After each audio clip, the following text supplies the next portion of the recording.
Hi, this is Dan Wickwire here. In this session, I'd like to look at question number 95 in my book, 200 Questions About the Bible and the Quran. The question is this: did Muhammad have a prophetic gift to be able to predict or foretell the future like Jesus and the other prophets? The answer to this is no in the Bible, and it's no in the Quran. A prophet is called, in the Hebrew and in the Arabic, it's called a nebi. There's two words in Arabic. There's a rasul, which is a messenger, and then there's the word nebi, which is a prophet. And the word prophet means a seer, that is, one who can see into the future. And in 1 Samuel 9:9, we have a definition of a prophet. It says this: formerly in Israel, when a man went to inquire of God, he spoke thus: "Come, let us go to the seer, for he who is now called a prophet was formerly called a seer." What is he seeing? By the prophetic gift of God, he's seeing into the future. He's telling you what's going to happen in the future. In the book of Deuteronomy 18:22 in the Tevrat, it says this: when a prophet speaks in the name of the Lord, if the thing does not happen, you're talking about a prophetic announcement or an event, if the thing that does not happen or come to pass, you shall not be afraid of him. He's not a true prophet if what he says doesn't happen as he said, as he predicted in the future.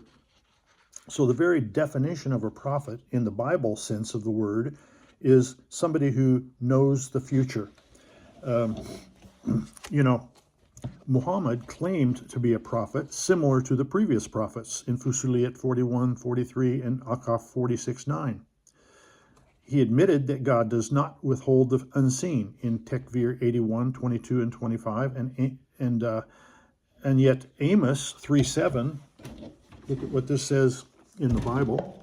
Amos 3:7 says, "Surely the Lord God will do nothing, but he revealeth his secret unto his servants the prophets."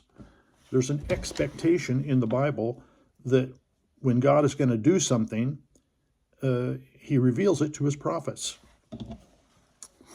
Well, we don't see anything like this in the Quran. The Quran does not contain any prophecies which foretell the future in specific detail as the Bible does. Look at Matthew 11:13, Revelation 19:10, and even in the Quran, Enam 6:50 has none of this prophetic genre in it. The primary meaning of the word prophet in the Bible is a seer, or a person who has knowledge of the future, as we've shown in 1 Samuel 9:9. In the Bible, the prophecy is a seer, he's a nebi. Luke 24:25-27 and Revelation 19:10 clearly indicate this. Muhammad, however, clearly admitted that he did not have any gift of prophecy to be able to tell the future. Enam 6:50, Araf 7:188, and Akaf 46:9 all show that Muhammad had no prophetic gifting whatsoever. And as we've seen in Amos 3:7, God gives prophecy to his prophets. He gives the gift of prophecy.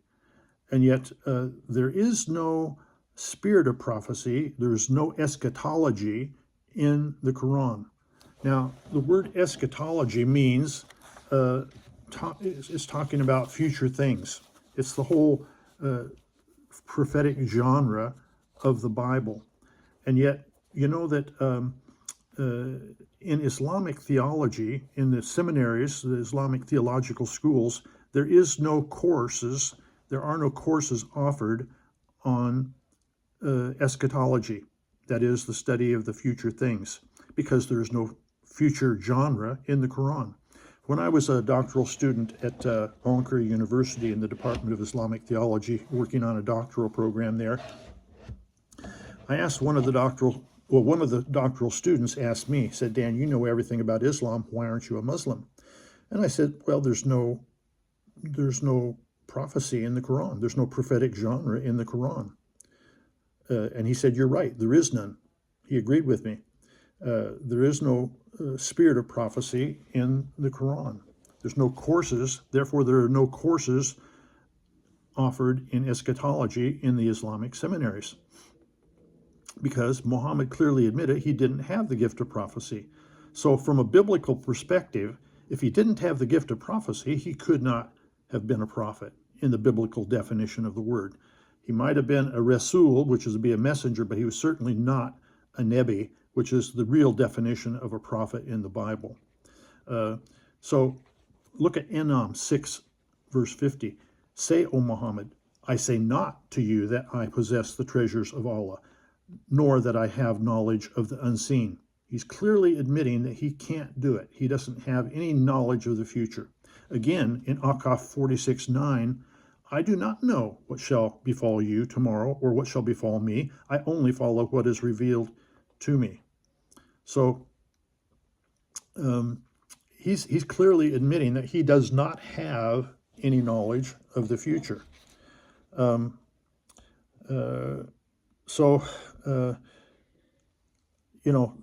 at Jinn 72, 26 to 28.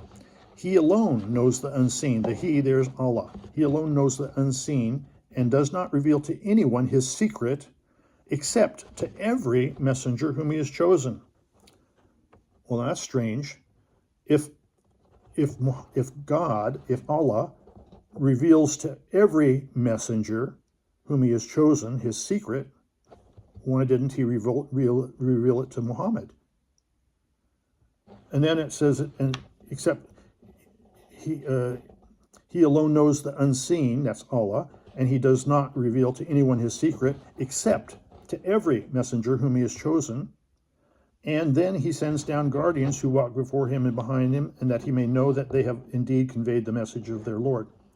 Well, obviously, God did not choose Muhammad to be a Nebi, that is, to be a seer, one who knows, who sees into the future. He did not have that gift.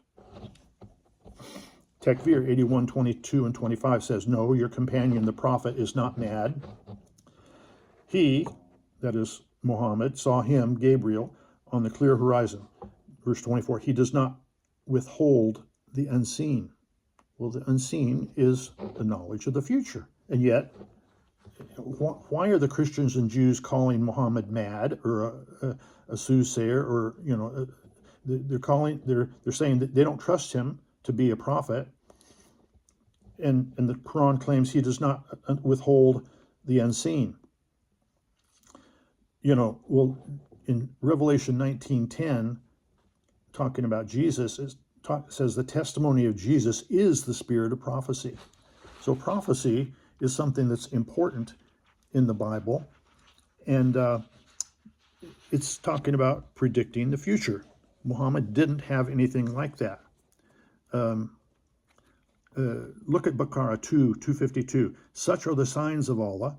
We recite them to you, O Muhammad, with truth, for you are one of the messengers. Well, if he's a messenger of the future, he would be a Nebi, but he's not. He doesn't have any knowledge of the future. And look at what Deuteronomy says concerning a prophet. But a prophet who presumes to speak in my name anything I have not commanded to him to say, or a prophet who speaks in the name of other gods, must be put to death. You may say to yourselves, how can we know when a message has not been spoken by the Lord? If what a prophet proclaims in the name of the Lord does not take place or come true, that is a message the Lord has not spoken. That prophet has spoken presumptuously. Do not be afraid of him. So we see here that the very definition of a prophet in the Bible is somebody who proclaims something that's going to happen in the future. Muhammad clearly did not have this. And so the question remains this: did Muhammad have a prophetic gift to be able to predict or foretell the future like Jesus and the other prophets? The Bible would indicate no. The Quran clearly says no.